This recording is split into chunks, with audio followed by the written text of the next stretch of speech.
आदाब, मैं फ़ारूक खान, संपादक इकरा पत्रिका। धार न्यूज़ इकरा पत्रिका के इस चैनल में आपका स्वागत है, आपका इस्तकबाल है। आज का ये जो एपिसोड है, हम फिर जो राजधानी जयपुर में वक्फ जायदाद से मुताल्लिक़ कर रहे हैं और हमारे साथ राजस्थान वक्फ संरक्षण संघर्ष समिति जो बनी हुई है उसके जो पदाधिकारी सदस्य वगैरह हमारे साथ हैं। इन लोगों ने जो राजधानी के अंदर सी स्कीम के इलाके में जो मस्जिद रेजिडेंसी रायान थी जो है, उसके लिए उन्होंने करीब 5-6 महीने लगातार स्ट्रगल किया वक्फ बोर्ड के ख़िलाफ़, कमेटी को लेकर के, वक्फ जायदाद जो खुर्द-बुर्द हो रही थी उसको लेकर के। और इन लोगों से हम आज ख़ास तौर से इस मुद्दे पे बात करेंगे कि 13 जून को राजस्थान वक्फ बोर्ड की मीटिंग हो रही है और उस मीटिंग के बारे में जो सूचना मिली है कि उसके एजेंडे में, जो मीटिंग का एक एजेंडा तय होता है, उस एजेंडे को मेंबरों तक भेजा जाता है बोर्ड की तरफ से और उसके अंदर कई मुद्दे होते हैं उन दिनों के। जो पहली वाली जो मीटिंग होती है, उस मीटिंग के बाद में जो राजस्थान में किसी वक्फ जायदाद को लेकर कोई डिस्प्यूट पैदा होता है या लोग सवाल करते हैं तो वो मुद्दे उस एजेंडे में शामिल किए जाते हैं। लेकिन खबर यह है कि जो पिछले 3-4 महीने में जो मुद्दे राजस्थान में उठे हैं, उनमें से कोई भी ऐसा प्रमुख मुद्दा नहीं है जो उस एजेंडे में शामिल है। ख़ास तौर से जो 38 बीघा नवाब कल्लन का बाग जो जयपुर में है वक्फ जायदाद, तो पूरी तरह से खुर्द-बुर्द हो रही है। उसके बड़े हिस्से को सरकार ऑक्शन करने के लिए तैयार है और कुछ प्लॉट का बता रहे हैं कि ऑक्शन हो भी गया है। वो 38 बीघा ज़मीन जो पहले हम लोगों ने जिसमें आर्टिकल और एपिसोड बनाए तो उसके अंदर हमने उसको 35 बीघा बताया था। 2 दिन बाद वक्फ बोर्ड ने उसको 33 बीघा बताया।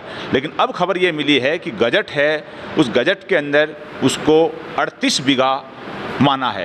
यानी वक्फ बोर्ड के रिकॉर्ड में नवाब कल्लन खां का बाग है वो 38 बीघा है। ये एक बड़ी चीज़ है, लेकिन उसको बताया ये जा रहा है कि उसको एजेंडे के अंदर शामिल नहीं किया गया है। इसी तरह से इसी MI रोड के ऊपर जो घाट गेट के अंदर एक बड़ी जो बिगाहों में एक जायदाद है कप्तान फैज़ मोहम्मद खां साहब की, वो जो इतनी बड़ी जायदाद जिसमें अंकुर सिनेमा भी बना हुआ है और वो अंकुर सिनेमा है जो आदर्श नगर के विधायक और वक्फ बोर्ड के मेंबर, माइनॉरिटी कमीशन के चेयरमैन रफ़ीक खान ने उनके ननिहाल वालों का को रेंट पे वगैरह पे दे रखा है। एक बड़ी जायदाद है, वो खुर्द-बुर्द हो रही है। उसको भी अंकुर सिनेमा को और नवाब कल्लन कप्तान फैज़ मोहम्मद साहब की जायदाद है, उसको भी खबर ये है कि एजेंडे में वक्फ बोर्ड ने शामिल नहीं किया है। इसके अलावा जो नहर शरीफ में एक पूरा खेत है उसको प्लॉटिंग हो गई, बिक गया, उसको भी वक्फ बोर्ड ने एजेंडे में शामिल नहीं किया है। और ऐसे कई मामले ऐसे हैं जो पिछले 4-5 महीने में राजस्थान में उठे हैं, उनमें कई महत्वपूर्ण मामले ऐसे हैं जो वक्फ बोर्ड ने अपने एजेंडे में शामिल नहीं किए हैं। वजह जो भी हो, ये वक्फ बोर्ड को ही बताना चाहिए और वक्फ बोर्ड के जो मेंबरों को भी बताना चाहिए अवाम को कि ये प्रमुख मुद्दे जो राजस्थान में पिछले दिनों रहे हैं उनको एजेंडे में शामिल क्यों नहीं किया गया। इसी के लिए आज जो हम बात करेंगे, जो राजस्थान वक्फ संरक्षण संघर्ष समिति है, जो उसके जो चेयरमैन हैं सलीम सिद्दीकी साहब, उनके साथियों से कि आपको ये कोई खबर मिली है कि एजेंडे में क्या क्या चीज़ें शामिल की गई हैं, क्या नहीं की गई हैं, और बोर्ड की 13 जून को मीटिंग हो रही है, तो आप क्या उम्मीद रख रहे हैं कि बोर्ड उसमें ऐसा क्या करे? मुझे बेइंतहा अफसोस है कि इतने लंबे अरसे के बाद में राजस्थान वक्फ बोर्ड मीटिंग करने जा रहा है, उसमें भी महत्वपूर्ण मसले नहीं उठाए जा रहे हैं। हमें पूरी जानकारी मिली है कि जो एजेंडा तैयार किया गया है उसमें सिर्फ वे ही मामले हैं जो वक्फ बोर्ड के मेंबर्स और चेयरमैन के लिए मलाईदार मामले हैं, जिनमें कुछ न कुछ हो सकता है। सबसे अहम ज़रूरी जो मसला था वो ये था, सबसे अहम मसला जो था वो 33 बीघा ज़मीन का था नवाब का। 38 बीघा हो गई वो, अब वो 38 बीघा हो गई है, गजट में मालूम चला है। अफसोस इसी बात का तो है अभी तक वक्फ बोर्ड को गजों में लापरवाही नहीं हुई है, बिगाहों में हुई है कि हमने 35 बताई, वक्फ बोर्ड ने 33 कही, लेकिन वो 38 निकल गई। 38 बीघा ज़मीन निकल गई। अभी तक वक्फ बोर्ड को यही मालूम नहीं है कितनी बीघा है। ये वक्फ बोर्ड, इसके होने का क्या औचित्य है समझ में नहीं आ रहा है। वक्फ बोर्ड को बहुत ही जिम्मेदारी के साथ इस ज़मीन को लेने के लिए पूरा प्रयास करना चाहिए था, लेकिन एजेंडे में जिक्र तक नहीं है। मतलब एक लंबे अरसे के बाद में मीटिंग होने जा रही है, उस मीटिंग में 38 बीघा का जिक्र नहीं है, उस पर कोई चर्चा नहीं होगी। इसमें साफ जाहिर है फारूक साहब कि वक्फ बोर्ड के मेंबरों में इतनी हिम्मत नहीं है तो वो इस्तीफा देकर चले जाए, क्योंकि चेयरमैन तो दबेगा क्योंकि राजस्थान सरकार जो कहेगी, जैसा चाहेगी वैसा चेयरमैन को करना पड़ेगा। चेयरमैन की इतनी बिसात नहीं है कि वह आंखों में आके डालकर राजस्थान के मुखिया से बात कर सके, लेकिन हम करेंगे राजस्थान के मुखिया से आंखों में आके डालकर। क्यों? कि ये हमारे अल्लाह के नाम की प्रॉपर्टी है। अल्लाह की ज़मीन की हिफाजत के लिए हर संभव वो प्रयास किया जाएगा जो हमसे बन पड़ेगा। हमने सी स्कीम के लिए भी प्रयास किए हैं और ये 38 बीघा ज़मीन के लिए भी प्रयास करेंगे। क्यों? इसलिए भी हमें तकलीफ़ है, और हमारी तकलीफ़ और बढ़ जाती है जब सरकार 4-4 हज़ार 450 बीघा ज़मीन छात्रावास के लिए दिए। आज दिन तक आंदोलन हो रहे हैं उसमें। गज मतलब 4500 गज ज़मीन छात्रावास के लिए ज़िंदगी में पहली बार सरकार ने दिए हैं। उस पर भी आंदोलन हो रहे हैं कि यहाँ छात्रावास नहीं हो सकता। हमारे हज हाउस के लिए मैंने पहले भी अर्ज़ किया था, वहाँ पर वसुंधरा जी ने ज़मीन दी थी कि हज हाउस एयरपोर्ट करीब है, यहाँ हजियों को तकलीफ़ नहीं हो। वहाँ घनश्याम तिवारी साहब अनशन पे बैठ गए थे, वो भी ठंडे बस्ते में चला गया। हमें सरकार 1 इंच ज़मीन देने के लिए तैयार नहीं है, तो हम हमारी 38 बीघा ज़मीन जो पोश एरिए में है, बेशकीमती ज़मीन है, वो हमें मिलनी चाहिए। लेकिन इसको लेने का जो माध्यम है, तरीका है, इसकी आवाज़ जो बुलंद करनी चाहिए थी, वो वक्फ बोर्ड की जिम्मेदारी है। वक्फ बोर्ड इतने लंबे अरसे के बाद में बोर्ड की मीटिंग करने जा रहा है, उसमें 22 पॉइंट है उसके एजेंडे में, लेकिन ये पॉइंट नहीं है। ताज्जुब की बात है, नरहर शरीफ के अंदर 18 बीघा ज़मीन के करीब है, उसकी प्लॉटिंग कर बेच दी गई। लोग क्या कर गए हैं? वक्फ बोर्ड क्या काम है वक्फ बोर्ड का? मेरे समझ के बाहर है। मैं तो कह रहा हूँ ऐसे भ्रष्टाचार में लिप्त वक्फ बोर्ड को फ़ौरन बंद कर देना चाहिए, चेयरमैन को इस्तीफ़ा दे देना चाहिए। अगर हमारी 38 बीघा ज़मीन की अगर वो हिफाजत नहीं कर सकते हैं, एक आगे आकर एक स्टेटमेंट नहीं दे सके। आप लोग बार बार कह रहे हैं मीडिया के लोग कि वक्फ बोर्ड आके सफाई दे, उस अपना जो रोल है उनका वो अदा करें। क्या कर रहे हैं? 38 बीघा के लिए वो कुछ भी नहीं कर रहे हैं। मतलब इतनी हमारी जो अपनी अल्लाह के नाम की ज़मीन है उसकी हिफाजत के लिए वक्फ बोर्ड आवाज़ उठाने के लिए तैयार नहीं है। अपनी मीटिंग में मेंबरों के साथ उस पर जद्दोजहद करने के लिए तैयार नहीं है। एजेंडे में जिक्र तक नहीं है। क्या औचित्य रह जाता है इस वक्फ बोर्ड का? अच्छा सलीम साहब, आपने हमारे ही एक एपिसोड में बताया था कुछ दिनों पहले कि अगर नवाब कल्याण खां की जायदाद है, इस पर वक्फ बोर्ड को एक्शन नहीं लेगा तो आप लोग उस पर अनशन करेंगे, धरना प्रदर्शन करेंगे। और कयूम साहब ने भी, जो बुजुर्ग जिस मस्जिद की आपने लड़ाई लड़ी उसमें शामिल थे, अनशन किया उन्होंने 2 बार। तो उस मामले में अभी मेरे ख्याल में महीना भर हो गया, आप लोगों ने क्या प्रोग्रेस की? क्योंकि वक्फ बोर्ड तो उस मामले में खामोश है। बिल्कुल वक्फ बोर्ड खामोश है, क्योंकि सरकार की नीयत इस ज़मीन पर ख़राब है। क्योंकि सरकार इस ज़मीन को नीलाम करना चाहती है, सारी प्रक्रिया भी हो गई है, 2-3 प्लॉट बिक भी गए, 4 प्लॉट। इसलिए सरकार की नीयत साफ दिखाई दे रही है कि वो इस ज़मीन को हड़प करना चाहती है। ये जो अनाप शनाप मतलब करोड़ों में जो आमदनी होने वाली है, उसमें क्या होने वाला है अल्लाह बेहतर जाने। अल्लाह के घर की ज़मीन है, लेकिन हम तैयारी कर रहे हैं। 13 तारीख की मीटिंग में अगर एजेंडे के अंदर इसको शामिल नहीं किया गया तो पूरे राजस्थान के लोगों को आह्वान करूंगा और वक्फ बोर्ड का घेराव करेंगे, मुख्यमंत्री के आवास का घेराव करेंगे, हर संभव कोशिश करेंगे, इसको जाने नहीं देंगे। फारूक साहब हम सही कर रहे हैं। और ये 3-4 बीघा जो पॉश एरिया के अंदर है, घाट गेट के अंदर अंकुर सिनेमा वाली ज़मीन है, क्या वहाँ के जो विधायक है वो उसके मेंबर है वक्फ बोर्ड के, इसलिए उस पर डिस्कस नहीं होगी, उसके नाप तोल नहीं होगी, उसका किराया नहीं बढ़ेगा। 3 बीघा ज़मीन का 3 लाख रुपया किराया होना चाहिए, 2,500 रुपये किराया। ये बहुत मामला गड़बड़ है। मैं तो कह रहा हूँ नहीं, जब वक्फ बोर्ड के अंदर ये है कि डीएलसी रेट से ही किराया तय होगा, तो 3 बीघा हो, 3,000 हो, 50 लाख हो, तो वो डीएलसी रेट जिस लोकेशन की है उसी पे होगा ना। तो वो वक्फ बोर्ड डीएलसी रेट से किराया निर्धारण क्यों नहीं कर रहा है? वो इसलिए नहीं कर रहा है क्योंकि वक्फ बोर्ड का एक मेंबर उस ज़मीन से जुड़ा हुआ है। आप लोग सब समझते हैं, राजस्थान सरकार समझती है, वक्फ बोर्ड खुद जानता है। यही तो तकलीफ़ है। वक्फ बोर्ड को जो काम करना चाहिए वो काम तो करता नहीं है, जो काम करना चाहिए वो करता नहीं है। 38 बीघा ज़मीन का मसला है, 3 बीघा ये है, नरहर शरीफ का मामला है, और अजमेर के अंदर 2 बीघा ज़मीन है, उसमें भी गड़बड़ हुआ, 2 दुकानें बन गई। अच्छा, भीलवाड़ा से एक मेंबर हैं शब्बीर शेख साहब, उनको वह सीरत सराय में भी जिम्मेदार हैं, वहाँ भी विरोध प्रदर्शन हो रहे हैं, वो लोग भी सवाल उठा रहे हैं। वहाँ एक हॉस्पिटल भी बन रहा है, और ख़बर ये भी है कि 13 तारीख को वो कुछ विरोध प्रदर्शन जयपुर में भी करेंगे। तो आप लोगों के कोई संपर्क में है वो लोग? बिल्कुल, वहाँ से फ़ोन आया था, वो लोग बड़ी तादाद में शायद 13 तारीख को आकर घेराव भी करे वक्फ बोर्ड का। 2-4 बस वहाँ से आने की संभावना है, क्योंकि भीलवाड़ा के लोगों को बहुत तकलीफ़ है इस बात को लेकर कि जो ज़मीन वक्फ की थी उसको देवस्थान में इंदराज करा दिया। हमने इसकी तहकीकात की तो मालूम चला कि वक्फ बोर्ड में इंदराज कराने का मंसूबा यही है कि उसका जो ट्रस्टी बनेगा उसी ख़ानदान से आखिर तक बनता चले जाएगा, ये फ़ायदा है। और उस हॉस्पिटल का नाम दाई हलीमा बताया जाता है। उससे शब्बीर शेख बहुत गहरे ताल्लुक़ रखते हैं, उन्हीं के ख़ानदान को या उनको किसी को उसका ट्रस्टी बनाया गया है। ये बात नागवार गुजरी है भीलवाड़ा के लोगों को, इसलिए वो बड़ी तादाद में यहाँ विरोध के लिए आ रहे हैं। और उन्होंने एक हमें जो देवस्थान में एंट्री हुई है, इंदराज हुआ है इस वक्त की संपत्ति का, उसका सर्टिफिकेट भी हमारे पास आया है, वो भी आपकी स्क्रीन पर अभी दिखाएंगे। वो कितना सही है क्या गलत है वो वायरल हो रहा है। जब सवाल ये पैदा होता है कि वक्फ बोर्ड की संपत्ति देवस्थान के अंदर क्यों इंदराज कराई गई है, इसके पीछे क्या मंसूबे हैं, कहीं ना कहीं कुछ गड़बड़। अच्छा, राजस्थान वक्फ संरक्षण संघर्ष समिति आप लोगों ने बनाई है, तो राजस्थान क्योंकि बहुत बड़ा है, काफ़ी ज़िले हैं, जो 33 हुआ करते थे काफ़ी बढ़ गए हैं, 50 के करीब हो गए हैं। कौन कौन सी जायदाद से कहाँ कितने लोगों से आपने रब्ता किया है इस अरसे में, ताकि वो लोग एकजुट होकर के वक्फ जायदाद को बचाने के लिए स्ट्रगल करेंगे? कितने लोगों से आपका रब्ता हुआ है?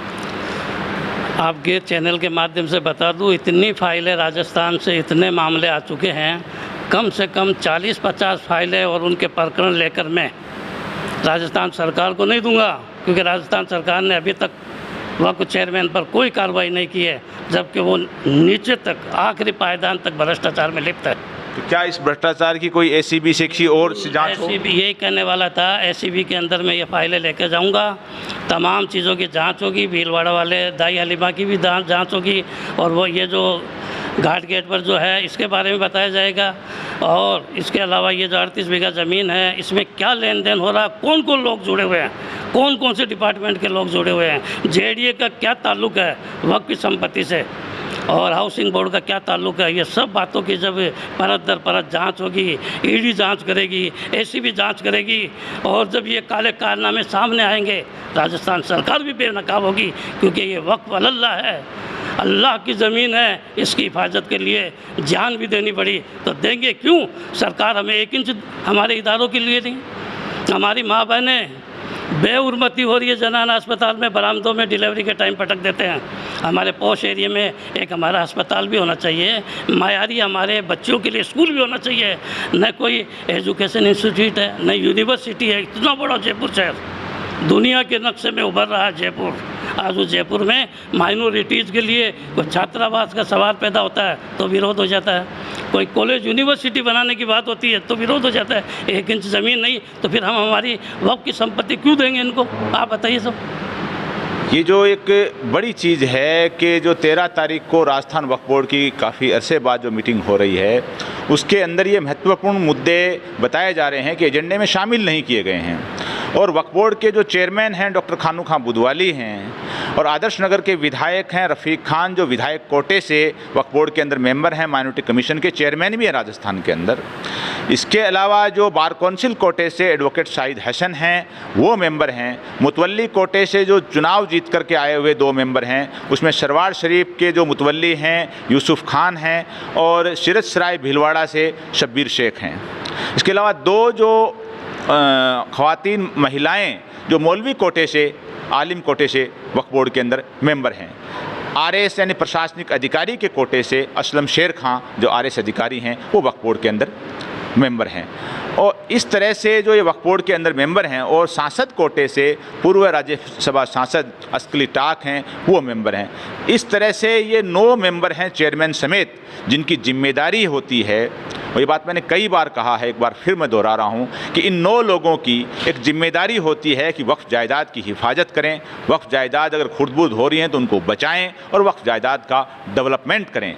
लेकिन कई बार ये चीज़ें उठाने के बाद भी इन लोगों की तरफ से कुछ भी समाज के सामने नहीं आ रहा है कि ये क्या कर रहे हैं। अभी एक बड़े अरसे के बाद जब वक्फ बोर्ड की मीटिंग 13 तारीख को जो अनाउंस हुई है कि 13 जून को मीटिंग है, तो ये जो महत्वपूर्ण मुद्दे हैं, चाहे नवाब कल्लन खां का बाग हो 38 बीघा का, चाहे कप्तान फैज़ मोहम्मद साहब की जायदाद और अंकुर सिनेमा का मामला हो, चाहे उसका सिंघाड़ा कब्रिस्तान का मामला हो, चाहे नरेड़ शरीफ के जो खेत बेचा गया है उसका मामला हो, चाहे सीरत सराय का और भीलवाड़ा में जो हॉस्पिटल बन रहा है उसका मामला है। और ये जो बड़ी चीज़ है कि जो हॉस्पिटल बन रहा है उसका जो देवस्थान विभाग में ट्रस्ट बनाया गया है और जो ट्रस्टी बनाए गए हैं, जो चीज़ें लिखी हो गई हैं, वक्फ बोर्ड ने जो चीज़ उनको सुपुर्द की है उसमें साफ साफ ये चीज़ कही गई है कि जो वर्तमान ट्रस्टी हैं इनकी डेथ के बाद इनके बच्चे हैं, बच्चियां हैं, यानी इनके वारिस हैं, वो ट्रस्टी बनेंगे। यानी एक तरह के क़यामत तक के लिए वो दे दी गई है, जो वक्फ एक्ट का पूरी तरह से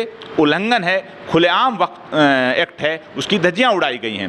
वक्फ बोर्ड के तमाम मेंबरों को, कि मुतवल्ली कोटे से आए हुए दोनों मेंबरों को, इनको जवाब देना चाहिए समाज के सामने, कौम को, कि ये हो क्या रहा है। अगर आप जवाब नहीं देंगे इन चीज़ों का तो तमाम तर जायदाद जिनको बचाने के लिए आपको भेजा गया है, चाहे वो मुतवल्ली कोटे से हों, विधायक कोटे से हों, सांसद कोटे से हों, बार कौंसिल के कोटे से हों, और बरसों बरस जो मुतवल्ली हैं, यूसुफ खान जो सरवाड़ मुतवल्ली हैं, जो मुतवल्ली कोटे से करीब 20-22 साल से मेंबर हैं, इन लोगों को बताना चाहिए कि ये एजेंडा है। एजेंडा पूरी तरह से गोपनीय क्यों होता है?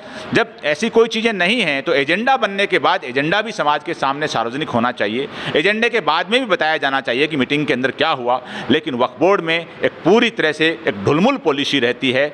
और सबसे बड़ी बात जो अभी सलीम साहब ने कही कि ये तमाम तरह जो आरोप लग रहे हैं करप्शन के, राज्य सरकार को चाहिए कि वक्फ बोर्ड के तमाम मामलों की है वो ACB से जाँच करवाई जाए या किसी और एजेंसी से करवाई जाए। लेकिन वक्फ बोर्ड में हो क्या रहा है, सरकार को इसके लिए सोचना चाहिए। एक बात मैं वो जोड़ना चाहूँगा इसके अंदर कि ACB के अंदर एक महत्वपूर्ण जांच के लिए हम और आग्रह करेंगे, बड़ी तादाद में जाएंगे DGP ACB साहब से मिलने के लिए, उनसे ये कहेंगे कि वक्फ बोर्ड में ऐसा क्या है, ये ऐसा अजीबोगरीब डिपार्टमेंट क्यों है जहाँ अपॉइंटमेंट होता है और वहीं पर ही रिटायरमेंट होता है? क्या ट्रांसफ़र होने की प्रक्रिया नहीं है वक्फ बोर्ड में? जब सरकारी महकमा है तो ट्रांसफ़र होना चाहिए। अभी जो चेयरमैन के PA हैं वो 25-30 साल से हैं। एक मौलाना साहब हैं, वो आज रिटायरमेंट के बाद वापस वहीं पर ही लगे हुए हैं। और RS अफसर, IAS के बाद में RS अफसर दूसरे नंबर का राजस्थान का प्रशासनिक अधिकारी होता है, उसके साइन, मौलाना के साइन से RS अफसर का लेटर जारी हो जाता है। इतना फर्जीवाड़ा मैंने किसी डिपार्टमेंट में नहीं देखा था। इसकी जांच होनी चाहिए ACB से कि सारे कर्मचारी यहीं अपॉइंटमेंट लिए हुए हैं और यहीं ट्रांसफ़र होता है, ट्रांसफ़र के बाद में फिर उनका कार्यकाल बढ़ा देते हैं। ये क्या प्रक्रिया? और बहुत से लोगों का उनका भी अपॉइंटमेंट हुआ है जो वो अयोग्य, अबू बकर साहब अयोग्य हो गए थे, उनके टाइम पर कुछ जुनैद नाम का एक लड़का और है, उनको परमानेंट कर रखा, उनकी भी जांच करवाएंगे हम।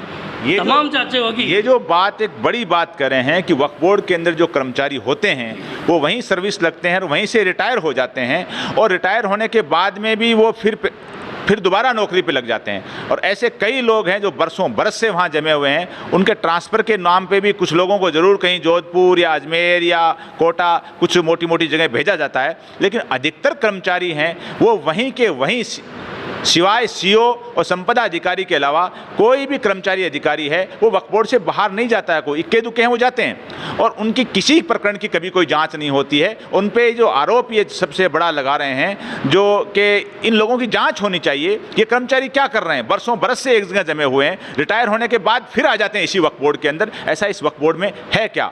ये वक्फ बोर्ड के अंदर लूट खसोट क्यों मची हुई है? और नवाब कल्लन खां का जो बाग है उसकी विधानसभा क्षेत्र पहले भी हमने एपिसोड में बताया है कि वो हज कमेटी चेयरमैन और किशनपोल विधायक अमीन कागजी का क्षेत्र लगता है। अमीन कागजी ने अभी तक, जहाँ तक हमारी जानकारी है, कोई भी किसी किस्म का पत्र मुख्यमंत्री को नहीं लिखा है कि मेरे इलाके की 38 बीघा ज़मीन आप क्यों खुर्द-बुर्द कर रहे हो। ये क्या अमीन कागजी की कोई ड्यूटी नहीं बनती है? ड्यूटी बनती है। ऐसे ही आदर्श नगर के विधायक हैं जो चेयरमैन है माइनॉरिटी कमीशन के चेयरमैन होने के नाते रफ़ीक खान की एक जिम्मेदारी बनती है कि वो कप्तान फैज़ मोहम्मद साहब की जायदाद है उसके बारे में, नवाब कल्लन खां की जायदाद, चाहे नरड़ शरीफ का मामला हो, चाहे भीलवाड़ा का मामला हो, किसी भी XYZ कोई भी राजस्थान का मामला हो, as a Waqf board member, as a अल्पसंख्यक आयोग के चेयरमैन रफ़ीक खान को भी मुख्यमंत्री को लिखना चाहिए, बोर्ड की मीटिंग में चीज़ें उठानी चाहिए। लेकिन उठेंगी या नहीं उठेंगी, जांचें होंगी या नहीं होंगी, इस पे आज तक तो प्रश्न चिन्ह लगा हुआ है। आगे खुदा जाने क्या होगा, सरकार जाने या वक्फ बोर्ड। आज के इस एपिसोड में बस इतना ही। जय हिंद, जय भारत।